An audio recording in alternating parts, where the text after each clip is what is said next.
Friends, याद कीजिए कि पिछली बार कोई बीमारी के लिए आपने एंटीबायोटिक्स कंज्यूम किए थे क्या? और अब ये प्रश्न पूछिए कि उस टाइम पे क्या आपको एंटीबायोटिक्स लेना सही में ज़रूरी था? मैं doctor Sumit Srivastava live list आज इस प्रश्न का आंसर दूंगा कि क्या एंटीबायोटिक्स सभी बीमारियों में लेना ज़रूरी है और एंटीबायोटिक्स का गलत इस्तेमाल करके हम अपने आप को कौन से भयंकर नुकसान में डाल सकते हैं। रटगर्स रिसर्च ने एक बहुत बड़े पैमाने पर एक स्टडी की थी जिसमें ऐसा पाया गया कि ग्लोबली एंटीबायोटिक्स मिसयूज इसलिए होते हैं क्योंकि पेशेंट्स और फिजिशियन को उस बारे में सही तरीके से एजुकेशन नहीं होती। सबसे पहले हम बात करेंगे पेशेंट्स की। कई बार एंटीबायोटिक्स सिर्फ ओवर द काउंटर आसानी से अवेलेबल होते हैं, इसलिए पेशेंट्स इंडिया में फार्मेसी से या मेडिकल स्टोर से आसानी से एंटीबायोटिक की स्ट्रिप खरीद सकते हैं और उसे खा सकते हैं। और एंटीबायोटिक्स का मिसयूज बहुत ज़्यादा बढ़ चुका है कोविड पैंडेमिक के बाद, क्योंकि कोविड पैंडेमिक में इतना ज़्यादा डर था, लोगों को ऐसा लगता था कि अगर वो कोई पर्टिकुलर मेडिसिन नहीं खाएंगे या फॉर दैट मैटर सिर्फ एंटीबायोटिक्स ही नहीं खाएंगे तो उनकी कोविड की बीमारी ठीक ही नहीं होगी। जिसकी वजह से क्या हुआ, बहुत ज़्यादा इंपॉर्टेंट एंटीबायोटिक्स जैसे कि एजिथ्रोमाइसिन, डॉक्सीसाइक्लिन, एमॉक्सीसाइक्लिन, इन सब का भर के मिसयूज हुआ। और बदनसीबी से बात यह है कि अभी भी इन एंटीबायोटिक्स का मिसयूज हो रहा है। पेशेंट्स के साथ साथ कई बार कुछ डॉक्टर्स भी सही तरीके की एजुकेशन न होने की वजह से एंटीबायोटिक्स का गलत इस्तेमाल करते हैं। फ्रैंकली स्पीकिंग फ्रेंड्स, कोई भी डॉक्टर मन से ये नहीं चाहेगा कि वो अपने पेशेंट्स को अननेसेसरी मेडिसिन दे, लेकिन सही तरीके की इंफॉर्मेशन न होने की वजह से या अपने कुछ पास्ट एक्सपीरियंस की वजह से कभी कभी डॉक्टर्स एंटीबायोटिक का मिसयूज कर लेते हैं। एंटीबायोटिक्स का सबसे ज़्यादा मिसयूज होता है अपर रेस्पिरेटरी ट्रैक्ट इन्फेक्शन में, जो कि most of the time viral nature के होते हैं। लेकिन कई बार कुछ लोगों को ऐसा लगता है कि उनके प्रिस्क्रिप्शन में अगर एंटीबायोटिक नहीं है तो उनकी बीमारी ठीक ही नहीं होने वाली। स्टडीज ऐसा बताती हैं कि मोर देन 80% जो अपर रेस्पिरेटरी ट्रैक्ट इन्फेक्शंस होते हैं वो वायरल नेचर के होते हैं, तो उनमें एंटीबायोटिक्स का कोई भी रोल नहीं होता। बहुत बार मिस इन्फॉर्मेशन बड़ा रीज़न होता है एंटीबायोटिक मिसयूज़ के लिए। आप जानते हैं, नाइजीरिया में एक स्टडी ने ऐसा बताया था कि कुछ फीमेल्स अपने मेंस्ट्रुअल पेन को कम करने के लिए एंटीबायोटिक्स लेती हैं। तो ऐसा देखा जाता है कि लो या मिडिल इनकम कंट्रीज़ में एंटीबायोटिक्स का मिसयूज़ बहुत ज़्यादा होता है। अब बात करते हैं कि जब भी हम एंटीबायोटिक सही तरीके से यूज़ नहीं करते तो हमारी बॉडी को क्या साइड इफ़ेक्ट भुगतना पड़ सकते हैं। पहला होता है change in the gut microflora. हमारे पेट के अंदर के जो अच्छे बैक्टीरिया हैं वो भी अननेसेसरी एंटीबायोटिक मिसयूज की वजह से मरने लगते हैं, जिसकी वजह से कई बार over a period of time metabolic बीमारियां, कार्डियोवैस्कुलर बीमारियां होने के चांसेस बढ़ जाते हैं और कई बार ये बीमारियां भयंकर कैंसर जैसी का रूप ले सकती हैं। दूसरा प्रॉब्लम होता है एंटीबायोटिक रेजिस्टेंस को लेकर।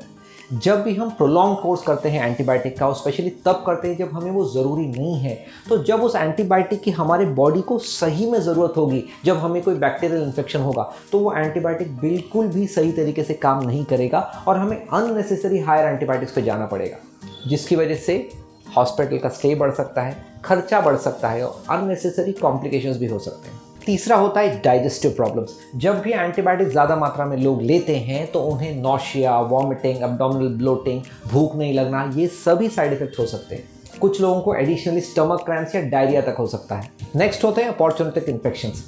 कुछ एंटीबायोटिक के मिसयूज़ की वजह से बहुत बार पेशेंट्स की इम्यूनिटी हद से ज़्यादा कम हो जाती है और ऐसे पेशेंट्स में फंगल या ईस्ट इन्फेक्शन होने के चांसेस बढ़ जाते हैं। तो इसका क्या प्रॉब्लम होता है कि एक इन्फेक्शन से निकल के पेशेंट को दूसरे इन्फेक्शन का अननेसेसरी ट्रीटमेंट लेना पड़ता है। अगला प्रॉब्लम होता है ड्रग इंटरेक्शंस को लेके। कुछ एंटीबायोटिक्स दूसरी दवाओं का इफेक्ट कम कर सकते हैं या तो बढ़ा सकते हैं, और ये उन लोगों में कॉमनली देखा जाता है जो ऑलरेडी बहुत सारी दवाएं अपनी दूसरी बीमारियों के लिए ले रहे हैं। इसीलिए बहुत ज़्यादा ज़रूरी है सभी पेशेंट्स को अपने ट्रीटिंग डॉक्टर को अपनी प्री एग्जिस्टिंग बीमारियों और दवाओं के बारे में डिटेल में बताना, और डॉक्टर की भी ये ड्यूटी है कि वो उनकी प्री एग्जिस्टिंग मेडिसिन को अच्छी तरीके से चेक कर ले। अगला प्रॉब्लम हो सकता है फोटोसेंसिटिविटी।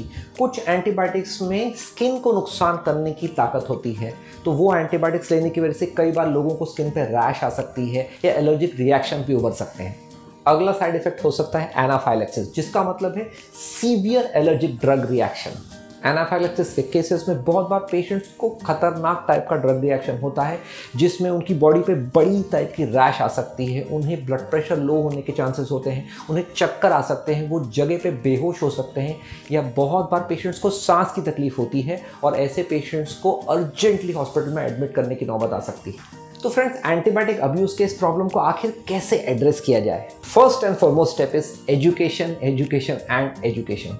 पेशेंट्स को ये समझ लेना चाहिए कि उन्हें उनकी बीमारी के बारे में थोड़ी जानकारी रखना ज़रूरी है और उन्हें ये समझना है कि एंटीबायोटिक कोई मैजिक पिल नहीं है जिसे खाते ही हर कोई बीमारी ठीक हो सकती है। पेशेंट्स के साथ साथ हम डॉक्टर्स की भी ये ड्यूटी है कि हम अपने आप को एजुकेटेड रखें, सही इन्फॉर्मेशन पाएं और एंटीबायोटिक्स का सही तरीके से ज़रूरत होने पर ही इस्तेमाल करें। Next step is over the counter antibiotics खरीदना बंद करें। कई बार एज डॉक्टर्स हम देखते हैं कि पेशेंट्स अपने पुराने प्रिस्क्रिप्शन में लिखे हुए एंटीबायोटिक्स को अपनी नई बीमारी के लिए यूज़ करते हैं क्योंकि उन्हें लगता है ये तो वही सिम्टम्स है, डॉक्टर के पास जाके क्या फ़ायदा है, मैं एंटीबायोटिक खा लेता हूँ। और एक चीज़ जो हम कॉमनली देखते हैं कि कुछ पेशेंट्स अपने रिलेटिव्स या फ्रेंड के प्रिस्क्रिप्शन को फॉलो करते हैं कि उनके डॉक्टर ने इसी टाइप की बीमारी के लिए उन्हें एंटीबायोटिक दिया था, तो मुझे भी यही सिम्टम्स है, मैं भी एंटीबायोटिक ले सकता हूँ। इसे हर कीमत पर अवॉइड करें क्योंकि क्या पता आपके उस फ्रेंड या रिलेटिव को कौन सी बीमारी थी, कितने दिन से थी वो बीमारी, उनके साइंस एंड सिम्टम्स क्या थे, तो हो सकता है वो एंटीबायोटिक आपके लिए बिल्कुल भी सही ना हो। अगली स्टेप हो सकती है do not pressurise your doctor to write antibiotics. ये एज डॉक्टर्स हम बहुत बार देखते हैं, स्पेशली कुछ स्टूडेंट्स जो ओवरसीज जा रहे होते हैं, जब वो हमारे पास कुछ रूटीन मेडिसिन लिखवाने के लिए आते हैं तो उनके पेरेंट्स की एक स्पेशल रिक्वेस्ट होती है, डॉक्टर आप प्लीज़ हमारे बच्चे को एंटीबायोटिक का एक कोर्स ज़रूर लिख दें। तो मैं उन्हें प्यार से रिक्वेस्ट करता हूँ, बाकी सभी मेडिसिन्स चाहे वो पेन किलर्स हो, एंटासिड्स हो या मल्टीविटामिन्स हो, आप ले जाइए, लेकिन एंटीबायोटिक्स प्लीज़ न ले जाएं और डॉक्टर के प्रिस्क्रिप्शन के बिना उसका बिल्कुल भी इस्तेमाल न करें।